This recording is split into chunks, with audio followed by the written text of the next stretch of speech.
Hey, and welcome to another Weekly Wisdom. It's 9 a.m. on a Wednesday, which means we are here to give you a 10-minute set of tips or strategies for how to make your workplace more inclusive.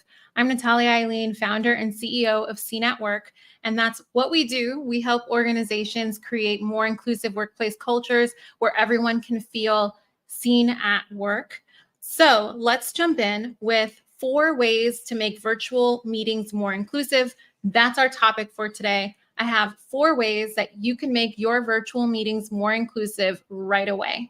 And these, we hope, are 4 strategies that you can implement right away into your virtual meetings. And I actually have a bonus 5th suggestion for you if we can get to it. So let's jump right in with the first one, which is all about making sure that you are keeping accessibility in mind. You want to highlight available accessibility tools to make sure everyone who may find them helpful or necessary can access them easily.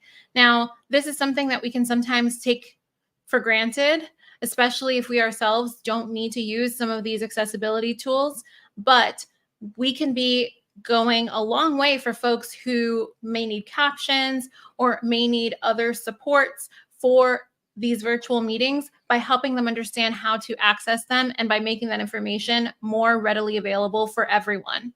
We also know that sometimes we get very used to the different tools we're using and don't realize when different updates are made, when there may be even more options for creating accommodations for folks on your virtual meetings.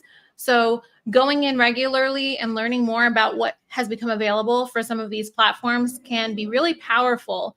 And making sure that all of your employees, particularly those in your virtual meetings, are aware is something that I would highly recommend to make your workplace virtual meetings more inclusive.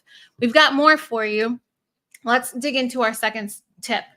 Having a clear agenda prepared beforehand and sticking to the agenda along with the start and end times of the meeting. So there are kind of 3 different tips embedded in here because some of this is what you've heard before, right? Having the agenda prepared beforehand, sticking to the agenda. We know that that is a best practice for hosting meetings, but it can actually make your virtual meetings more inclusive. We tend to do less preparation for virtual meetings unless that's something that our culture within our workplace requires. And so trying to increase that preparation for your virtual meetings by making sure you have that agenda, by making sure you stick to it, can help folks who need that structure or find that structure helpful. It also eliminates any unnecessary meetings when you realize you can just take care of it in an email instead of having a whole meeting. And this start and end time piece is really helpful when we talk about virtual meetings, because we know that sometimes with virtual meetings, we have those back to back. And if you are someone who demonstrates a clear interest in sticking to those start and end times, it can create a sense of consistency that makes people in your meetings feel supported and feel like they are seen and valued in terms of the time that you're taking with them. And so, like I said, a little bit of a 3-in-1 here. Let's move on, though, to our next tip. Tip number 3 is all about encouraging and offering different modalities for engagement. Now, this is something that you've probably heard before, but let's talk about some of these potential modalities for engagement. Chat, reactions, polls, drawing, speaking, and co-authoring documents. Sometimes we fall into a bit of a groove with our virtual meetings where we just do some of these, or we find that there are some that our organization gravitates towards some more than others. If you're looking to engage your population and support people with different learning modalities, it can be really useful to use different approaches to engaging your group.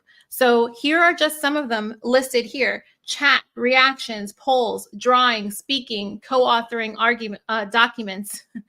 This is something that not everyone uses in some of these different virtual meetings. Take a look at your next virtual meeting and see if there's a way that you can encourage the use of some of these different modalities next time.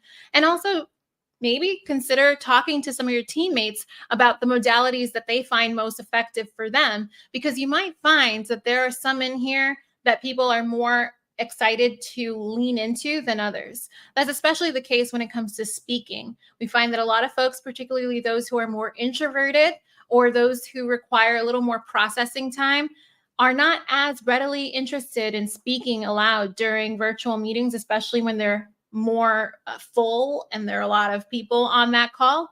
So having the chat, having polls, allowing for reactions, encouraging reactions can go a long way to making those people and many others feel better supported. We've gone through 3 so far. Let's head into number 4. Encourage and destigmatize the use of virtual backgrounds, underscoring that everyone has the right to keep their background private if that's what they prefer. What is very cool is that now, with the use of virtual meeting platforms, we all have become very familiar with the backgrounds that you can add to these platforms as part of your settings. And it is helpful to destigmatize and encourage these backgrounds, particularly in a workplace culture where those backgrounds are not provided.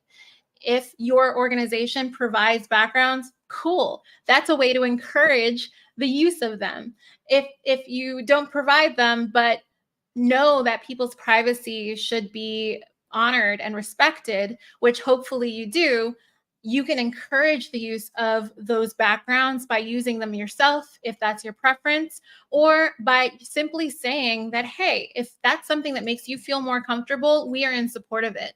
It sounds like something very simple, but a lot of folks do wonder if there's any concern with using those backgrounds, if it's not something that they see others doing, or if it's not something that is provided by your organization. And providing that or encouraging that can go a long way to making people feel just a little more comfortable if, say, they're not as interested in letting everyone see what's happening in their backgrounds. Again, simple, but consider it if you haven't done it yet. Like I said, I have a 5th bonus one for you, and this one is all about those pronouns. If you haven't already, consider adding your pronouns to your name field in your virtual meeting platform under your settings. This is something that you can see I do. And I do this because I think it can be very powerful to demonstrate that this is a workplace environment where we will honor pronouns and where we will invite people to indicate their pronouns so that we use the right ones when engaging with each other. That was your 5th bonus one. Let's go through these 4 ways to make your workplace inclusive, to make your virtual meetings in your workplace more inclusive. Let's jump in again and just review those so that we have them. The first is highlight available accessibility tools to make sure anyone who may find them helpful or necessary can access them easily. This might mean checking in with your platform to see if any updates have been made. You also might want to consider having a clear agenda, prepared beforehand, sticking to it, and then sticking to the start and end times of those meetings. You also might want to consider encouraging and offering different modalities for your inclusive virtual workshops, or I don't know what's going on with my brain right now, virtual meetings. Encourage the use of chat, reactions, polls, drawings, speaking opportunities, and co-authoring documents to make sure that people have different ways of engaging and can feel comfortable engaging based off of what they prefer and how they prefer to engage in content. And then, of course, encourage and destigmatize the use of virtual backgrounds, underscoring the right to privacy that everyone has. We don't need to see what's behind people if they don't want to show that, right? So let's go ahead and make sure that we're encouraging the use of those, especially if they're not necessarily a part of our virtual meeting culture just yet. And then lastly, consider adding pronouns to your name field or on your virtual meeting platform. This can go a long way to just signaling that you are open to using everyone's pronouns, no matter what they may be. And again, we are always here to support you. You can always find us at cnetwork.com and specifically schedule a consultation to work with us to create a more inclusive workplace within your organization. cnetwork.com/consultation is how you can schedule that. We also have several resources out on social media, on Instagram, on YouTube, on LinkedIn, and we have a newsletter that you can sign up for whenever you like. Our hope is that all of these resources are here for you to create a more inclusive environment, and that you check out some of our services like our workshops and our small group circle community building sessions next time you're on our website. With that, I will see you next Wednesday for another Weekly Wisdom. Thanks, everyone.